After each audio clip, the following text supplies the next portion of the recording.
मेरी अचानक आंख खिली तो कोई खौफनाक आवाज में मुझे पुकार रहा था, मीसुम मेरी जान। मैं हैरान होकर कमरे में चारों तरफ देखते हुए एकदम उठा।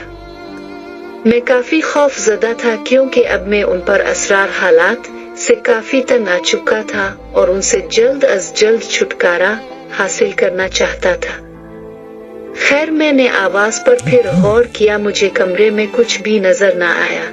मैंने इसे अपना ख्याल समझकर झटका फिर दोबारा सोने की कोशिश करने लगा, मगर ज्यों ही मैं बिस्तर पर लेटा फिर वही आवाज गूंजी।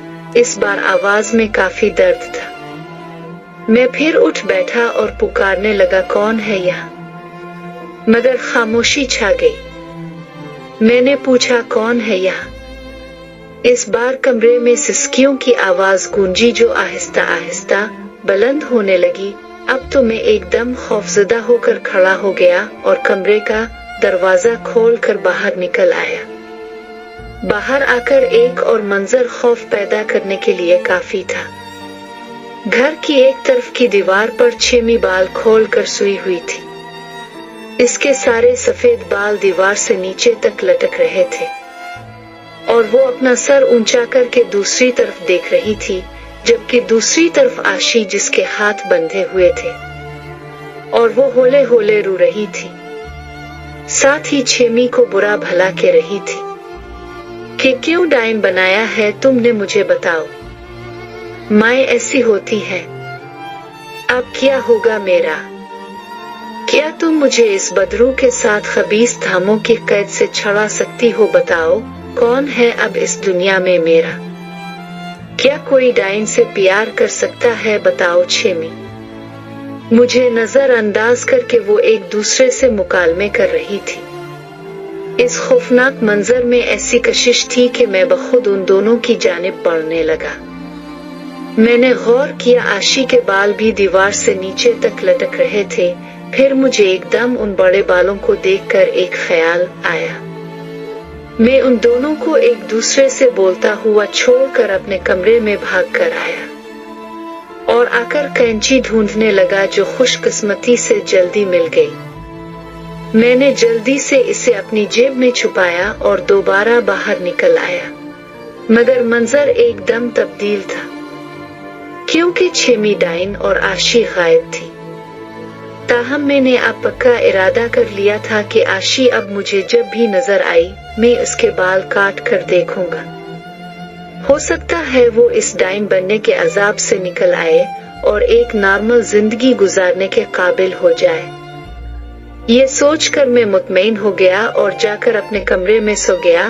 फिर बाकी रात खैर खैरियत से गुजर गई। सुबह उठकर मैंने इस वाकये का किसी से जिक्र नहीं किया क्योंकि मैं अब घर वालों को किसी किस्म की तकलीफ में नहीं देखना चाहता था और न ही उन्हें किसी टेंशन में मुब्तला करना चाहता था। अम्मा जान मुझसे पहले ही आशी के मामले में नाराज थी, इसलिए सुकून से मैंने नाश्ता किया। फिर एक ख्याल के पेश नजर मैंने फातिमा से पूछा, तुम मुझे कोई लड़की दिखाना चाहती थी? मैं भी तो देखो मेरी बहन की पसंद कैसी है। मेरी इस बात से फातिमा बहुत खुश हुई। फिर जल्दी से अपने मोबाइल से तस्वीर निकालकर मेरे सामने ले आई। ज्यों ही मेरी नजर तस्वीर पर पड़ी मैं हैरान रह गया क्योंकि इस तस्वीर में आशी बहुत खूबसूरत तरीके से सजी संवरी बैठी थी कि फातिमा को पता ही न चला कि यही लड़की आशी है, जबकि तस्वीर के पस मंजर में एक गंजा और नक्शे काना आशी के सर पर खड़ा अजीब अंदाज में मुस्कुरा रहा था। मैंने डरते डरते फातिमा से पूछा, इस लड़की के पीछे कौन खड़ा है? फातिमा मासूमियत से बोली, मीसुम भाई। मुझे कुछ पता नहीं, मैंने इस लड़की को शादी में देखा था और बार बार मेरे सामने आकर खड़ी हो जाती थी, इसलिए मैंने इसकी तस्वीर खींच ली। फिर उसके पीछे से ये गंजा बाबा पता नहीं कहां से आन टपका। फातिमा ने इस मासूमियत से कहा कि मेरी हंसी छूट गई। ताहम तस्वीर देखकर मैं फिक्रमंद हो गया और सोचने लगा ये क्या माजरा है। धामो और आशी वहां शादी में फातिमा को कैसे नजर आने लगे? फिर सबसे हैरत की बात यह है कि फातिमा ने आशी को क्यों नहीं पहचाना। कहीं ऐसा तो नहीं कि आशी सिर्फ मुझे नजर आ रही हो, जबकि फातिमा को कोई और लड़की नजर आती हो। इस तस्वीर को लेकर मैं काफी कंफ्यूज था। समझ नहीं आ रही थी कि ये अब क्या नया माजरा सामने आ रहा है। फिर मैंने फातिमा से कहा, ये तस्वीर मुझे सेंड कर दो।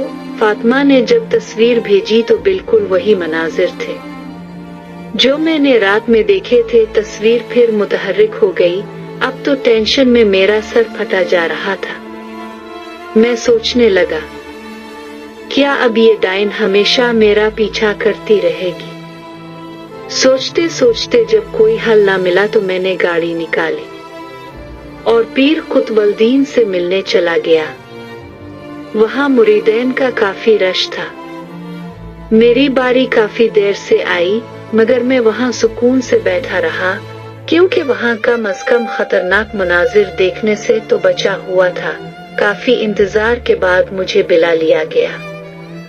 मैंने पीर साहिब को सारे हालात बता दिए। इसने मुझे देखकर कहा, बच्चे हिम्मत पकड़ो, तुम्हारे पीछे बहुत बड़ा साहिर लग गया है। सबसे पहले इसने किसी बेबस को काबू किया हुआ है। वो इसकी कैद में है, जहां से अब निकलना काफी मुश्किल है। फिर इसने इस लड़की को अपने जैसा बनाने का अमल शुरू कर दिया है। मैंने परेशान होकर पूछा, मेरे लिए क्या हुक्म है? अब मैं इस मामले में इस लड़की की कोई मदद नहीं करना चाहता, जबकि वो और उसकी माँ एक साए की तरह मेरे पीछे पड़ गई है।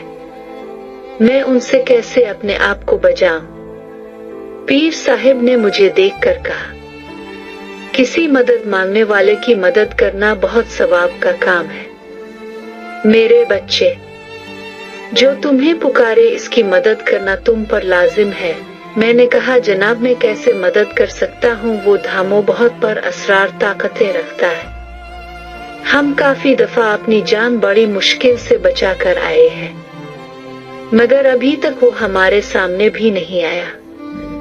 पीर साहिब मुझे देखकर मुस्कुराए, फिर कहा, ये लो तावीज, पहन लो, खास है ये। अब वो शैतान 7 पर्दों में भी हुआ तो तुम्हें जरूर नजर आ जाएगा। तावीज पकड़कर मैंने फौरन पहन लिया। फिर पीर साहिब का शुक्रिया अदा करके वहां से रवाना हो गया।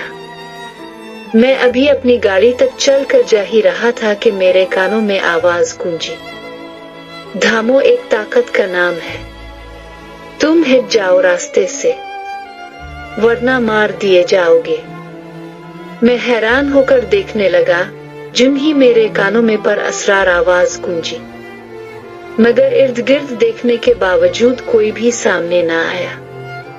मैंने परेशान होकर सर झटका और कहा, अल्लाह मालिक है, इस खबीस शैतान को देख लूंगा खुदा की मदद से। फिर मैंने सोचा, ये यकीनन इसका चेला होगा, वरना धामो तो अब मुझे फौरन नजर आना शुरू हो जाएगा। पीर साहिब के दिए हुए तावीज की बदौलत। ये सोचकर मैं फौरन गाड़ी में बैठा और घर की जानिब रवाना हो गया।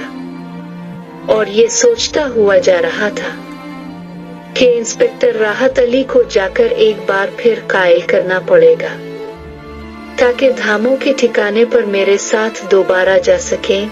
फिर अचानक मेरे ज़हन में एक ख्याल आया कि मुझे इलाके में दोबारा जाकर धामों के बारे में मालूमात हासिल करनी चाहिए, क्योंकि पहली दफा तो इसका शैतानी चेला टकरा गया था और उसने हमें गुमराह भी किया था।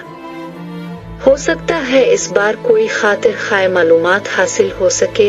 ये सोचकर मैंने गाड़ी का रुख आशी के इलाके की जानिब मोड़ लिया।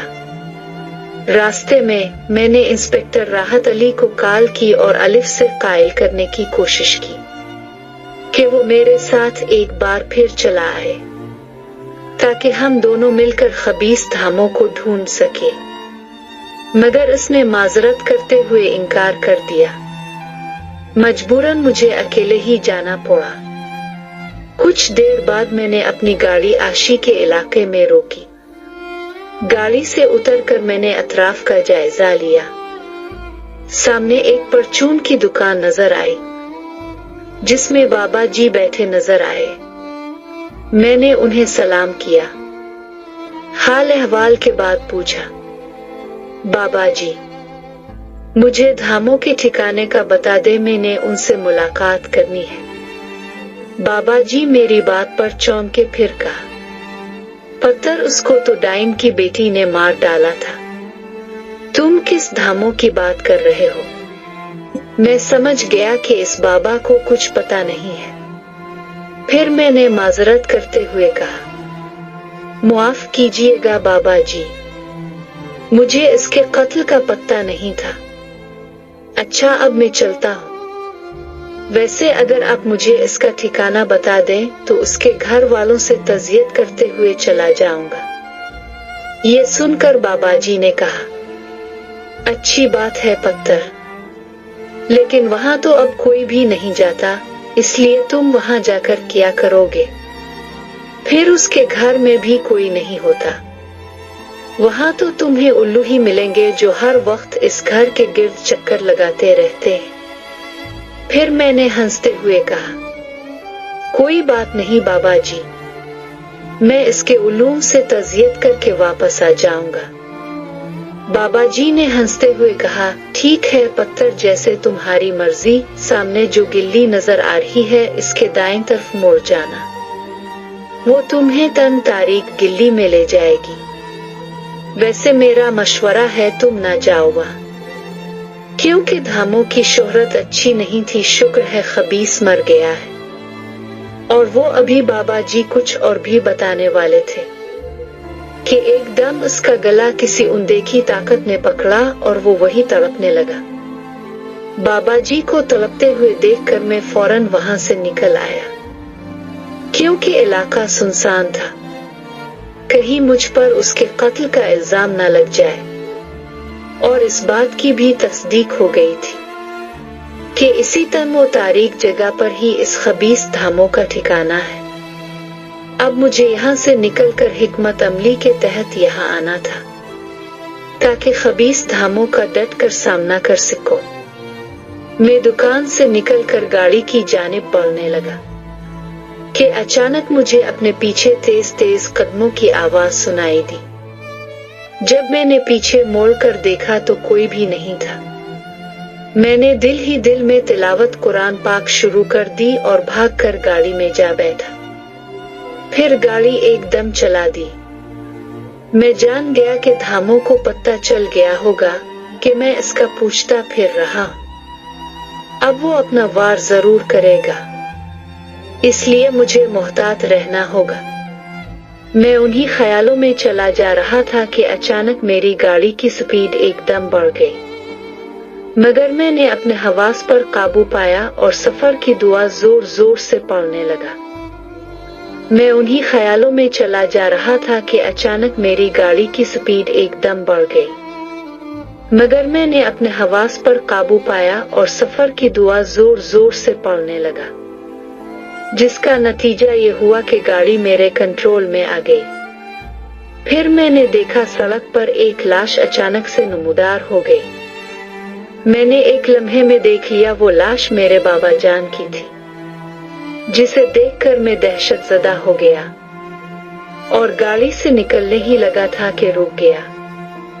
फिर समझ गया कि धामों का जादुई वार है, मगर मेरे बाबा जान को वो खबीस नुकसान भी पहुंचा सकता है। ये सोचकर मैं काफी परेशान हुआ और गाड़ी घर के रास्ते पर लगा दी। खुदा खुदा करके मैं किसी तरह घर पहुंचा। सबसे पहले बाबा जान को खैर खैरियत से देखा तो मुतमईन हो गया। फिर मैं अपने कमरे में चला गया। सिक्कों के कुछ पल बैठकर सोचना चाहता था कि आगे मैं क्या करूं, जबकि इंस्पेक्टर ने भी अब मेरे साथ चलने से इनकार कर दिया है।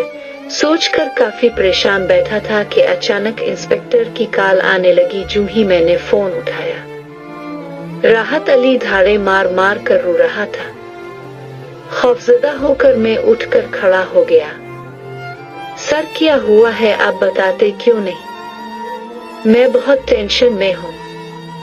फिर राहत ने रोते हुए बताया, गजब हो गया है, कल रात मेरा 7 साला बच्चा घर से अचानक गायब हो गया है और ये काम धामों की शैतानी ताकतों ने किया है। सर कैसे हुआ ये प्लीज मुझे खिलकर बताएं। फिर वो बोला, मेरा बेटा असद कमरे में सोया हुआ था कि अचानक इसके कमरे से चीखों की आवाजें गूंजने लगी। हम मियां बीवी भाग कर गए तो क्या देखते हैं कि एक खौफनाक साया मेरे बच्चे को उठाकर बाहर निकल रहा है। मैंने पिस्टल फौरन निकला और साए पर फायर खोल दिया, मगर साया एक शैतानी कहकहे के साथ मेरे बच्चे को उठाए हुए कमरे से सूरत से निकला और दीवार कूद कर बाहर निकल गया। मैंने फौरन गेट खोला और उसके पीछे लपका, मगर वहाँ कोई भी नहीं था। फिर मैं वापस कमरे में आया तो देखा एक खत पड़ा था। इसमें लिखा था कि अगर तुमने आशी और मिसुम को कैद न किया तो तुम्हारे बच्चे को मौत के घाट उतार दिया जाएगा। इंस्पेक्टर से ये सब सुनकर मैं बहुत परेशान हो गया कि धामो वाकई शैतान है। अब इससे लड़ना पहले से ज्यादा जरूरी हो गया है। जुम ही में फोन रखकर मुड़ा, मेरे पीछे एक खौफनाक काला साया खड़ा मुस्कुरा रहा था। कहानी पसंद करने और मुझे सपोर्ट करने का बेहद शुक्रिया। मजीद अच्छी कहानियों के लिए मेरे चैनल स्टोरीज 7 सेंटर को सब्सक्राइब कर ले। इस कहानी छेमी डाइन की बेटी काफ अगला पार्ट जल्द अपलोड कर दिया जाएगा। कहानी को सपोर्ट करने के लिए प्यार सा कमेंट और अपनी राय का इजहार जरूर करें। आपकी अपनी होस्ट इनम अली।